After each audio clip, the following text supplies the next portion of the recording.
MS Talks International Public Speaking Championship 2021.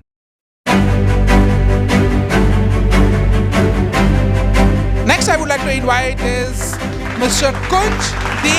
Channe. Let me introduce Mr. Kunj.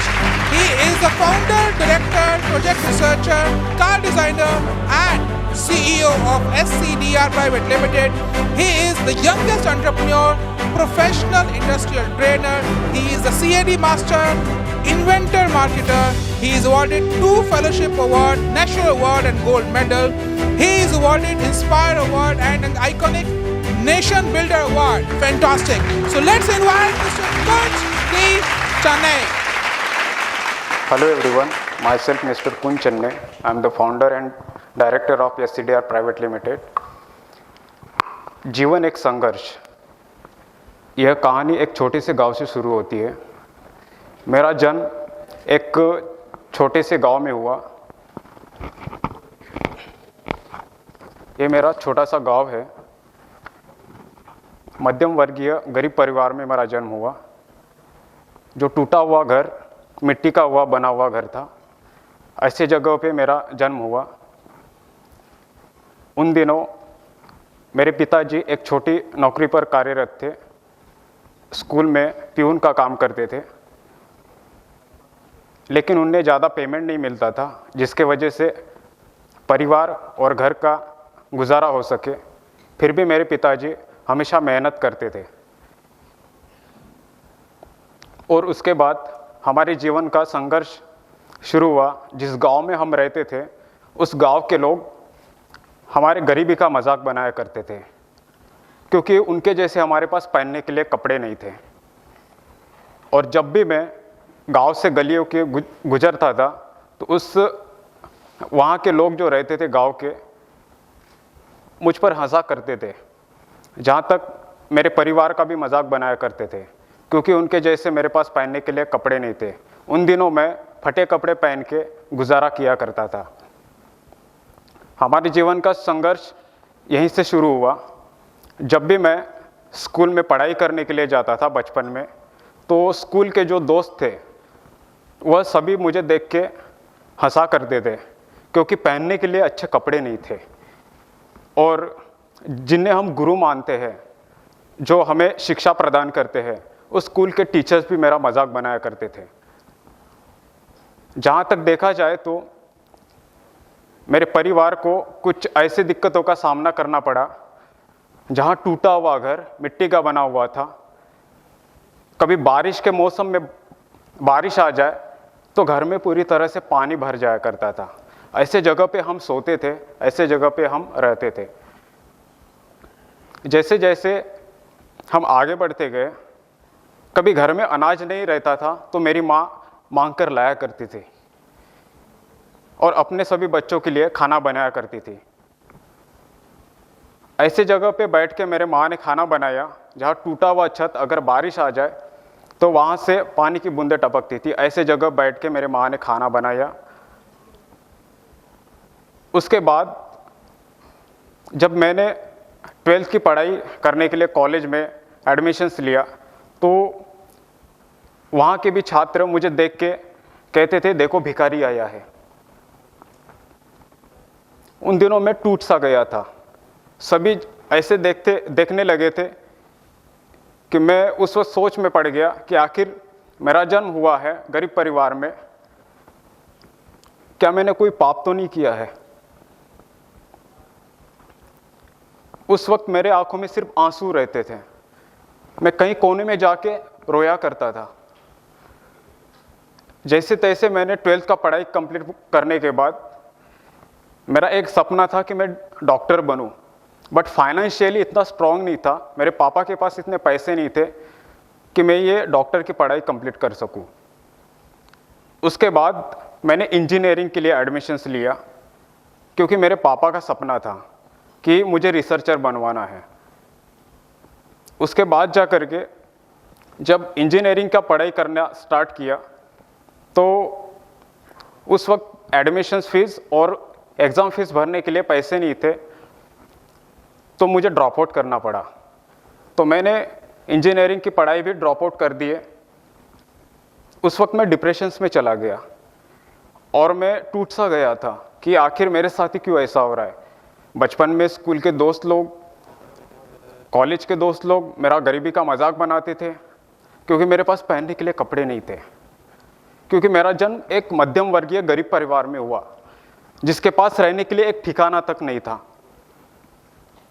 तो मैं एक दिन रेल पटरी से गुजर ही रहा था, चल ही रहा था, कुछ ही मिनट बाकी थे कि ट्रेन आने ही वाली थी। मैंने निर्णय लिया था कि मुझे अब जी के कोई मतलब नहीं है, मैं सुसाइड करने का निर्णय लिया था।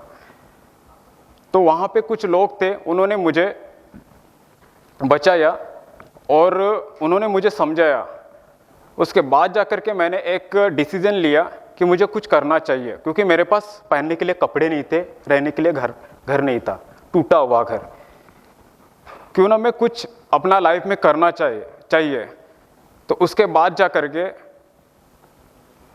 मैं कुछ इन्वेंशंस जैसे कि टेक्नोलॉजी के ऊपर रिसर्च करना स्टार्ट किया और बिना बताए घर से निकल गया। उस वक्त सिर्फ मेरे पास 200 रुपये पड़े थे। मैं नागपुर में रहने लगा और उस वक्त मैं दिन रात मेहनत किया, वर्कशॉप में काम किया। वर्कशॉप में काम करके मैंने गाड़ी के ऊपर रिसर्च करना स्टार्ट कर दिया।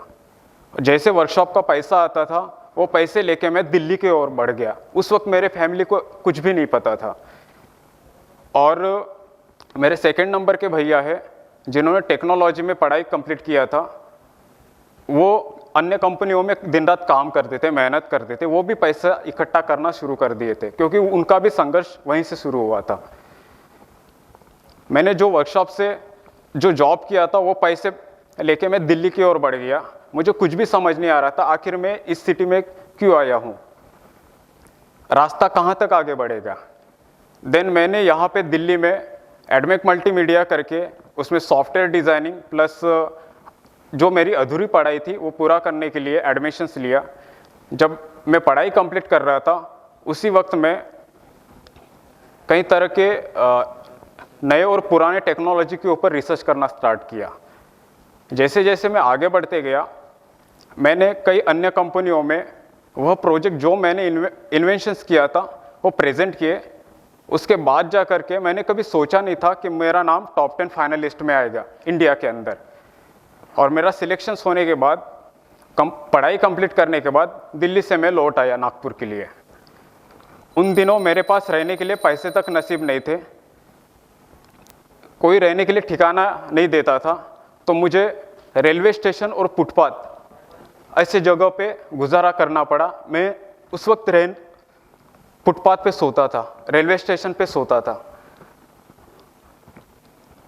जो मैंने इन्वेंशंस किया था, जो टेक्नोलॉजी के ऊपर रिसर्च किया था, और मेरे जो सेकंड नंबर के भैया थे वो भी दिन रात मेहनत करते थे।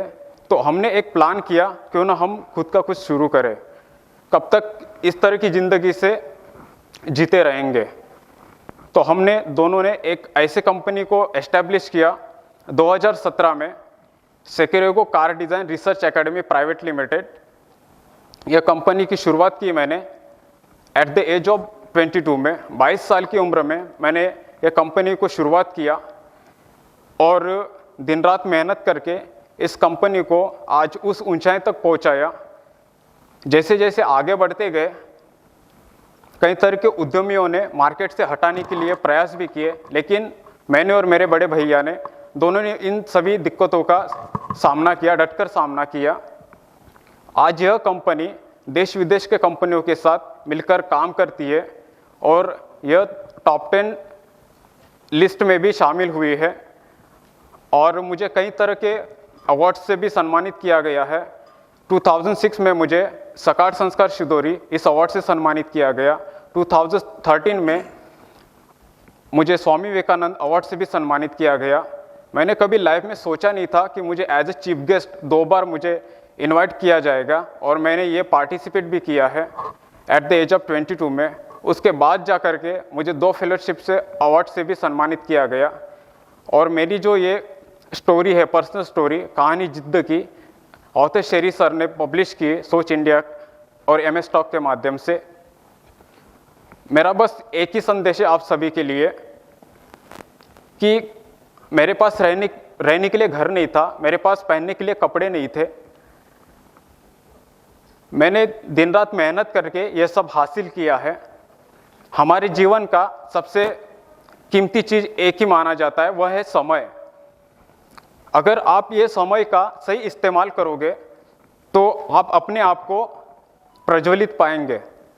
मैंने भी यही किया। आज मेरी इस कहानी को देखते हुए मैं यह निश्चित तौर पे कहना चाहूँगा, किसी भी व्यक्ति के लिए बस बड़ी डिग्री की आवश्यकता नहीं होती है, बस आपका टैलेंट और कड़ी मेहनत वही आपको सफल आदमी बना देता है। अगर मैं सफलता हासिल कर सकता हूँ तो आप क्यों नहीं। Thank you so much. MS Talks International Public Speaking Championship 2021